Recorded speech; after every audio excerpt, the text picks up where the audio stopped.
Today on Locked On Rockies, a historically bad start for the Rockies continues as the Rockies lose another series. The Rockies make some changes. Is it enough? Is this season even salvageable?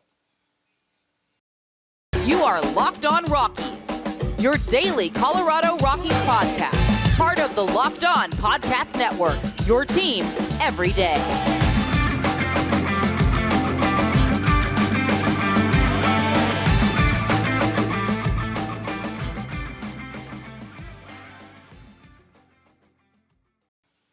Rock on Rockies fans, welcome into the Locked On Rockies podcast for today, the 24th day of April in the year 2023. I am your host of the Locked On Rockies podcast, Paul Holden, bringing you your daily Colorado Rockies talk right here on the Locked On Podcast Network. And if your team is the Colorado Rockies, you are in the right spot because that's what we do around here each and every single day. We talk about it all here for you, the everyday fan. For those fans out there tuning in every day, we appreciate it. Just like our friend from the 575 listening every day from Espanola, New Mexico. Shout outs to you on commenting on our YouTube channel. Be part of the show. Subscribe to Locked On Rockies on YouTube and dive into the live chat. And when you are part of the live chat, you can have your questions answered live right here on the show. Today's episode is brought to you by Ultimate Baseball GM. Ever dreamed of becoming an MLB GM and managing your baseball franchise? This game's for you. Download the game, visit ultimatebaseballgm.com or look it up on the app stores. Our listeners get a 100% free boost to their franchise when using the promo code LOCKEDON in the game. I am your Rockies fan extraordinaire, Paul Holden, and been following this team my entire life. Been a fan of the Rockies my entire life. Third season bringing you your daily Colorado Rockies podcast. The Colorado Rockies are bad. Downright rotten. In some ways, if you think of it that way. The Rockies actually this weekend, in terms of frustration levels, it was more frustrating because the team was so close and the team had multiple opportunities. The series against the Phillies felt a lot like the series against the Cardinals, where the Rockies weren't getting dominated. I mean, the Pirates came in and just kicked the snot out of the Rockies, whereas the Rockies had a realistic chance in almost every single one of these ball games to win a game.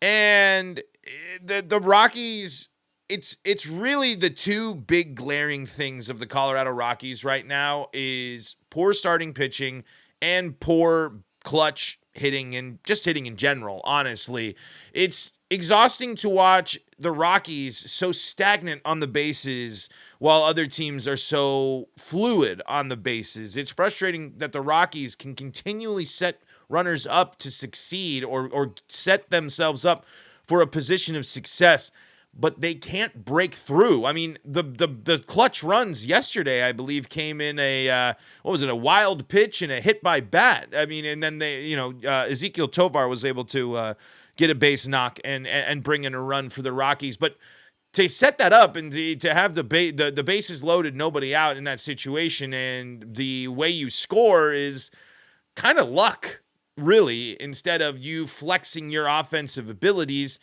It's a bummer. And then you look at a team, and you look at Philly, a team that is struggling mightily this year. But how did they beat the Rockies? What was a big reason why Philly was so successful against the Rockies this year? This series was the long ball. The Rockies don't hit home runs. The Rockies don't hit the big clutch hits, and they are often needing those clutch hits because they find themselves in big holes early. Well, that wasn't necessarily the case all this weekend, and there are some things that the Rockies need to be paying attention to here, especially as they start looking ahead. And the first one is the Rockies cannot make the mistake of going to Jose Urena instead of Noah Davis when German Marquez returns from the IL.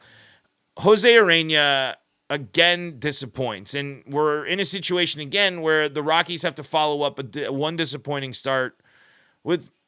There's no reason not to believe that it could get ugly for Austin Gomber, because that's what happened last time. I'm hopeful that a switch maybe to the bullpen can bring Urena closer to the capabilities and what the Rockies saw, but that has to be one of the changes. If the Rockies are willing to do some of the things that they're already doing, demoting Eleris Montero, which we're going to talk about coming up here in a later segment today, promoting another young guy, moving Ryan McMahon back to third base. If you're willing to do all of this stuff, then you need to be willing to face the harsh reality of your starting rotation. And you need to be willing to face the harsh reality of what you're going to do with two of the pieces that are currently in the starting rotation. Gomber, a little bit more interesting of a bullpen piece if you're asking me. But there's the Rockies have to. I mean, you can't knock them for making some changes and hoping for the best. But man, this team needs something. This team needs to do something different. And I think the Rockies are going to continue to put themselves in situations to lose if they keep retreading some things that are really not working. And unfortunately, Jose Urena as a starting pitcher is not working. It needs to be reevaluated. His role needs to be reevaluated, or you need to adjust with his pitching or something like that, because again, under 5 innings, 3 hits, 4 earned runs, multiple home runs, no strikeouts, 4 walks yesterday. What is the point of Jose? What are we getting out of Jose Urena right now that we can't get out of a young guy, that we can't get out of a pitcher that we can see more of and get him some major league reps?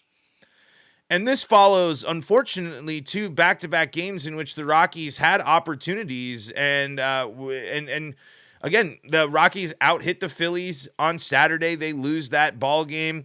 We had the worry of Chris Bryant. That's not too much of a topic as much anymore. Chris Bryant is back in the lineup today. That was going to be a big focus of today, and we were going to be really upset. But Chris Bryant is back in the lineup today, so we don't need to sound the alarm. And then you go back to Friday, Rockies jump out ahead, crooked nut, 3 runs in the top of the first against a good pitcher in Aaron Nola, and then skunked the rest of the game plus errors. There's so much that needs to be changed for the Rockies. I think they're starting to embrace it, but I don't think it's going to be enough. It's early, and things certainly can turn around and change, but the white flag of 100 losses is looking more and more realistic and should be more and more of what I think the mindset should be, because this team is bad. This team is bad. And again, 2 opportunities to this year or this series to change it in 2 games, and the Rockies were unable to do so. Whether it be lack of clutch hitting, errors, or whatnot. Let's talk about some of the moves the Rockies have made, and let's take a look at this piece from Danielle Allentuck. I also see the live chat popping off as well. Dive into that coming up here in segment 2. But before we do that, got to tell you about some of the folks that help make this show possible, and that includes the Ultimate Baseball GM. We're talking about moves the Rockies need to make. We're talking about moves the Rockies have made. If you want to call the shots, if you think you have what it takes to be a GM in baseball, well, guess what? Pro Baseball GM is the game for you. This game allows you to manage every strategic aspect of a franchise, playing through seasons and leading your franchise and fans to glory as you build a historic dynasty. In the simulation, you're responsible for hiring the right coaches and staff with managing team finances. I've learned through playing the game that budgeting a lot harder to do than we think. Scouting and drafting players is also a big deal. I kind of think I have a little bit of an eye. I'm starting to get it a little bit, I think, of what I'm looking for when I'm scouting my players. But you're going to have to manage not only their skills, but their personalities and injuries as well. And you're going to have to navigate through free agency and all the ups and downs of a season in a realistic game world that is free and available wherever you want to go. Locked On Rockies listeners get a 100% free boost to their franchise when using the promo Locked On in the game store. So make sure to check it out. To download the game, just visit probaseballgm.com. Scan the code here on the screen on the YouTube channel or look it up in the App Store. That's probaseballgm.com. Ultimate Baseball GM. Start your dynasty today. This is the Locked On Rockies podcast. We're free and streaming on your favorite streaming service. Want to thank you for making us your first listen of the day. Spent the first segment talking about the series and some of the missteps and kind of our general Monday thoughts as we normally do. We're going to dive into moves the Rockies have made and a piece from Danielle Allentuck coming up here in segment number 2. But I want to dive into the live chat like we always do here on the Locked On Rockies podcast. You can be part of the live chat by subscribing to the Locked On Rockies on YouTube and seeing when we get going live here. Nicholas Delvo says, that series sucked. What happened in those last 3 games? Well, it's the same situation that we faced. It's bad pitching, it's bad defense, and it's poor offense. That's what happened to the Rockies, and a lack of clutch hitting. Joel Grace says Urania needs to get cut. He just doesn't have it this year. I mean, that question is going to have to become more. Someone's going to have to start asking that question. They are going to have to start really looking in the mirror and looking at Jose's performance and figuring out what to do with him, because he is not of being effective whatsoever. I mean, if you're confident in his abilities, then you need to get your coaching staff, you need to get your guys in there with Jose to figure out what he's doing wrong and what he thinks he's doing wrong and start adjusting it, because, I mean, it's another multi-home run start. It's no strikeouts. It's 4 walks. It's not even 5 innings of starting pitching. You just can't have that. Brendan Kramer says, think Bard will be back to the 9th this week? I think it'll flip. I mean, I flip-flop a little bit. I mean, it depends on the situations the Rockies find themselves in. I think they absolutely want to get Daniel Bard back into closing roles with Justin Lawrence being the setup there. But I wouldn't be surprised still as Bard gets back into the swing of things and get back into games that he might take more of a relief role and something outside of the closer position just so he can get back into game shape and then hopefully build up a little bit more of that ability for closing. I mean, I don't know where he says he feels great. He's control of his body. All the signs are great, but there is that also added mental aspect of closing a game that I think wears on Daniel Bard. I think, and that's part of why he's been so open. And when he's talked about this anxiety thing of, I mean, when you do Daniel Bard's job, anxiety is a huge part of it, whether you're able to keep it down or something like that. I mean, it's hard to do. It doesn't matter how good you are of an athlete. I still think that anxiety still exists, especially when you're in a situation of, hey, basically my performance is going to decide this close ball game. That definitely will make you a little bit more anxious, I would imagine. But I think the goal is eventually to get Daniel Bard back to the 9th. Absolutely.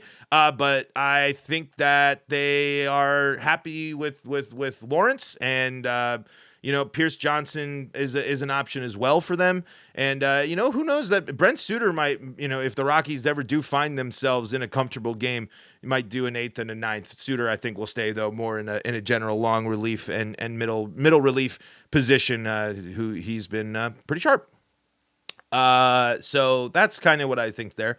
Lux Ace says, also glad KB is back, but I think Bryant should be a DH today to rest the foot more than playing outfield. Yeah, it wasn't just a back strain. It sounded like there was something up with the foot, but so we are much, we are now absolutely in Chris Bryant injury watch, Chris Bryant health watch. So, that's something. That one's a tough topic. I mean, I hope it's nothing, but I mean, this is what we thought last time, and it's good to see him in the lineup again today. But we got to see Chris Bryant now after this little scare. We got to see Chris Bryant in the lineup for 2 weeks in a row until I'm sitting here confident knowing that he's going to play as much as we want him to, because it could follow the same exact story as last year. It is certainly something that the Rockies are going to have to monitor. And but again, Bryant is back in the lineup today, so we're not panicking too much, but it is certainly something to watch. The Rockies also made a move that, man, I was hoping wasn't going to be the case, but was something that the Rockies, it was, the writing was on the wall, and especially with the call-up today, the Rockies do demote Eleris Montero down to AAA. They do bring up a young, exciting prospect, which is good news for the Rockies. I think they are going. Doyle is someone that is going to hopefully bring a little bit of energy, a little bit of youth up here to the Rockies, and hopefully help this team. And one thing we know for sure, the one big difference in at least this move from up and down in the bullpen, or not the bullpen, I'm sorry, between organizations, major leagues and AAA, is that we are going to see the prospect actually play, something that the Rockies did not do last time when they brought up Nolan Jones for the Seattle series. But Doyle is going to be in the game. It's going to be his debut. He's the number 16 prospect there. Stellar defender with the potential for power. Danielle Allentuck reports there, batting 8th and playing center field tonight for the Rockies. This is good, too, because I think Jonathan Daza is overdue for a kind of a kick in the butt. I think Jonathan Daza, with his flashes of greatness and his abilities, sure, but Daza just has not. He's not performed up to snuff, and I think if you're going to continue to turn to Daza as your center fielder this year, you need to do something like this, where I think Daza is going to have to get the memo a little bit that it's time to start picking it up. It's time to start getting on base more. It's time to and time to be a little more aggressive, and time to get back to that Jonathan Daza that impressed. But we will be going. Let's see what else we got here. He's going to be wearing number 9. That's a nice, interesting little thing there. But anyway, it looks like the one thing, though, that with Jonathan Daza on a note, I don't know. I haven't seen much, but he did get hit in that hand, and he was removed from the game yesterday. So it might be with this move, we could be potentially seeing a Daza out for longer than we thought as well. And Joel DeGrace says, when is Grichuk back? I believe Grichuk is slated just like Senza for May. I think it's a mid-May for them, but let's be realistic here. Mid-May is most definitely going to be the more realistic target date for them. But wanted to read. Well, I guess we'll save the bad numbers and the bad stuff here for segment 3. Let's just kind of address the philosophy and the ideas of the Rockies and these changes they made. I'm excited to embrace someone who, like Doyle, who has gone out and been successful at the minor league level, but it's also coming at the expense of Eleris Montero going down, which is, man, just. That's out of a long list of disappointing things to start the year. That one is a bummer.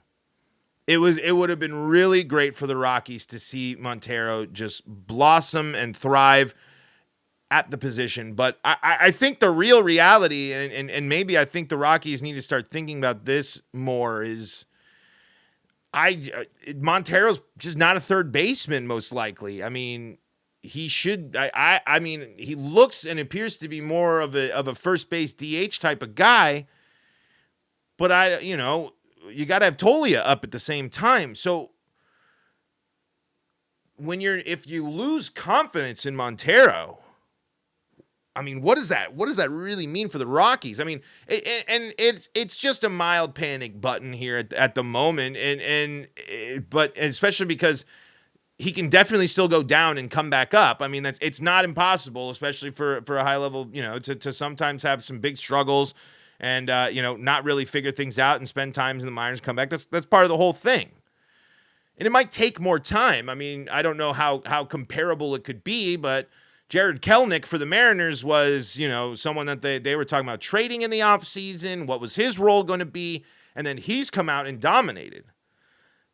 I don't know if Montero can flip the script as fast and get back on the same type of path that Kelenic has set out for himself in this season, but it just is one of those early season gut punches that really is a bummer for the Rockies, that they had this opportunity for what is supposed to be a big part of the franchise moving forward, and it just didn't pan out. But it's still early. I mean, there's still possibilities. It's just I think we are learning about Montero. I mean, Montero has spent a good chunk of time at the major league level now, and you can't have a defensive liability at third base. You just can't, especially not for a team like the Rockies, who has been, it's been so sloppy and so bad. This team needs to start playing the best possible ball, and it's unfortunate that Montero doesn't factor into that equation right now, because in reality, it's hard to argue that the Rockies aren't in a better position with Ryan McMahon at third base and Alan Trejo playing second right now than with the Rockies with Montero at third and McMahon at second, because that defensive liability of Montero has already made such an impact on games this season. Whereas, I mean, Alan Trejo hasn't been perfect either, and same with Brian McMahon, but that is just where it's just a bummer. I mean, that one is just a bummer, but hopefully it's not a long stint. Hopefully Montero can straighten things up and get back up to the major league level. It's something that it's at one point though, you're going to have to just embrace it and embrace how bad you are by really just getting as much opportunity to these young guys. And the Rockies that has to be on the list this year, sooner rather than later, just like we talked about here. Joel DeGray says, the problem is that we got to this point by hitting a million little panic buttons and never addressing the core issues. Yeah, that's definitely part of it. Ryan Tarlsky says, it's so lame that this team is so bad, but we're just going to panic on Montero's defense. Mac hasn't been good. CJ has been really bad defensively. Daza hasn't been good, but those guys keep playing. Yeah, I mean, Montero is not the only one at fault for the Rockies leading the league in errors. He is far from the only Rockies player that has disappointed on terms of defense. But the problem is some of these players in their roles, and none of these players are doing like CJ Crone is the only example. I mean, CJ Crone stays in so much because he hits the ball 500 feet on occasion. The Rockies don't have enough people that do that. The Rockies don't have enough bad defenders that make up for bad defenders or bad defending plays that are made up with good offense. So maybe Doyle is going to help out with that. Here from Blake Street Banner on Twitter, in 12 games at Albuquerque, Doyle has a double, 5 home runs, a 1.036 OBP, and a 2022 minor league Gold Glove, I believe, as well. So this is a guy that if he's going to come up and makes an impact, this is going to be something. It's something to watch. It's going to be really interesting, and I got to agree here. This is an interesting lineup from our friend here, Evan Lang there from Purple Row. And this could be something that if the Rockies really wanted to embrace this, because when do the Rockies punt on this season? Does matching a historically bad start tell this team enough? Are they confident that this team can turn things around that much that they do nothing? That's the bigger question. But if the Rockies are willing to go young, I think Evan's got a good list here. Elias Diaz catching, Michael Toley at first, Coco Montes playing second, Ezequiel Tovar at short, Ryan McMahon playing third, Nolan Jones in left, Brenton Doyle in center, Chris Bryant in right, and Montero DHing. Blackman on the bench, Trejo, Servin, and Profar as well. So when do the Rockies make that full flip to young guys? They have to show it first. It is again the same question we ask all the time, because again, the Rockies can't be willing to commit to this because they've been bad, really bad. And Danielle Allentuck tells us how bad the Rockies have been coming up here in segment number 3. Before we do that, though, got to tell you about some of the folks that help make this show possible, and that includes our sponsor, BetterHelp. BetterHelp is a way to get to know yourself, because getting to know yourself can be a lifelong process, especially because we're always growing and changing. I can't even list the amount of changes that happen in my life. Not only daily, weekly, yearly. It's a lot. It's a whole bunch of stuff. And therapy is all about deepening your self-awareness and understanding, because sometimes we don't know what we want or why we react the way we do until we talk through some things. BetterHelp connects you with a licensed therapist that can take you on that journey of self-discovery from wherever you are. If you're thinking of starting therapy, give BetterHelp a try. It's entirely online, designed to be convenient, flexible, and suited to your schedule. Just fill out a brief questionnaire to get matched with a licensed therapist and switch therapists anytime for no additional charge. Discover your potential with BetterHelp. Visit BetterHelp.com/LockedOnMLB to get 10% off your first month. That's BetterHelp, HELP.com/LockedOnMLB. Also brought to you by Built Bar. If you're looking for a delicious snack but don't want all the sugar and calories, then you need the best tasting protein bar ever built. If you're like me, you gotta have a healthy snack choice, and that's where Built Bar comes in, because you're gonna sit there and say healthy choice, and you're gonna follow that up by telling me it's covered in 100% real dark chocolate. Well, yeah, because they can figure it out. That's what they do. And they come in unbelievable flavors like churro, peanut butter brownie, and cookies and cream. I don't know how they do it, but they got the macro charts to prove it. All available for you at Built.com. Only 130 calories and 4 grams of sugar with a whopping 17 grams of protein. You can see it all for yourself at Built.com. And that used to be your spot for your Built Bars, but that's not your only exclusive home for Built Bars. You can go to your local Walmart or Sam's Club and find that box. A 4-bar box of cookies and cream, maybe that 13-bar box at Sam's Club with the hit flavors brownie batter and churro puff. But you can see all the specialty flavors and a whole lot more at Built.com. Folks, this is the Locked On Rockies podcast. We're free and streaming on your favorite streaming service, bringing you your daily Colorado Rockies podcast. If you're an everyday listener, if you're an everyday fan, drop a comment below. Tell me where you're tuning in from. Say hi to the show and join the live chat here, just like Leandro, Ryan Tardelski, Joel DeGrace, Lux Ace, and so much more. Leandro says, Ryback and Crone have proven to be above average, so I'd give them a pass, even though they have not been good lately. I don't know how long you extend that to Crone, especially because I think you can make a trade for CJ Crone, and I think the same goes for Ryan McMahon as well. If you're truly interested in or shaking things up, I think it's more likely that the team trades Crone than the team trades McMahon. I think the team is going to stick with Ryan McMahon.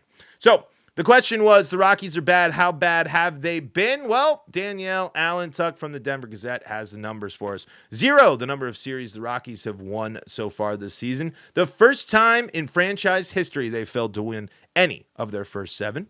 The Rockies have won 1 game in the past 13 days. I believe that's up to 14 days now after this was writing. 6, the total number of games the Rockies have won.